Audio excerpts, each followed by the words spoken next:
Scottie Nell Hughes. Scottie, good morning. Good to see you. Good morning. Another whirlwind week, another slate of names that people are trying to go through. I don't think in any presidential transition, and you've been around as probably as long as I have, I remember this many, so many times that you kind of have to pick and choose what to go through. Well, let's talk about Bessent. Trump has called him one of the most brilliant men on Wall Street. How do you think he's going to shape Trump's economic agenda when it comes to tariffs and taxes? Of course, polarizing issues for so many Americans. Okay, so let me dive into this a little bit deeper than your headlines from it.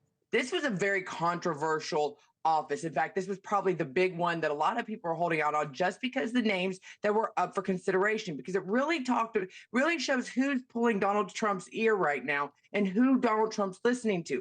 Elon Musk was a huge advocate for their transition team, as your reporter said. That has been his main person on a lot of these other picks, was their biggest cheerleader. This is the first time that we've seen Trump really not go with Elon Musk's decision. We also saw Senator Bill Hagerty from here in Tennessee was with Elon Musk this week. And I was told one of the big contentions against Bill Hagerty doing it, who had been appointed for Donald Trump in the past, was not Bill Hagerty himself. It was that he was afraid of who the Tennessee governor, Governor Bill Lee, who he's often been at odds with, was going to put in Senator Bill Hagerty's place. And after the Senator Thune vote, he needs to have as many allies as he can right now in the Senate that he trusts, and Bill Hagerty's one of them. So it wasn't Bill Hagerty that lost the position. It was actually who was going to be his replacement. Why we ran into who we have today. He has a background of working for the George Soros organization. Granted, he was 25, he was distant, but a lot of conservatives do not like that because that's been a name that's been very demonized within the ranks.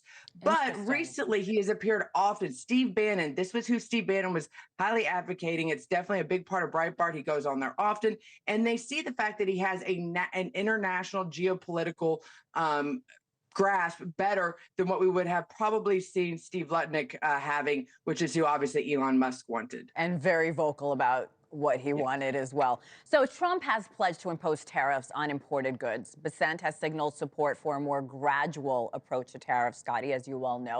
How will this come to terms on this key economic policy? This is not an easy task, as Anna and I were discussing before. Okay, we know how this works in Trump world. If it was this way in 2016, I guarantee it is doubling on steroids with 2024. Whatever Trump wants, whatever pace he wants it, he's going to get it. I think at this point, you're having a very bullish president-elect, and I think he's going to take that from day one.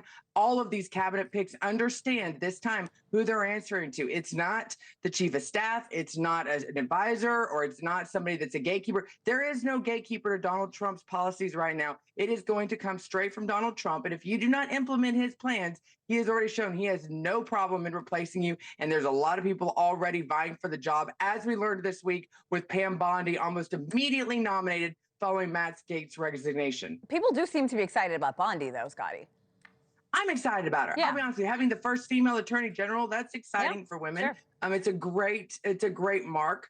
What I think what makes me the best about Pam Bondi, who, as your reporter pointed out, did a lot of interviews. She was very vocal during the 2016 campaign, but during 2020 and 24, she's really taken a step back, focused on the legal aspects, the law, the different cases that she's been involved with. And this was one that Donald Trump has a lot of faith and trust in, long-time relationship in. And I think she's really ready to hit the ground running once she is actually sworn into office. Let's move on to Pete Hegseth. Of course, we're learning more about the sexual allegations against him, who met with senators on Capitol Hill just this week. What challenges is he facing? Is this an uphill battle for him?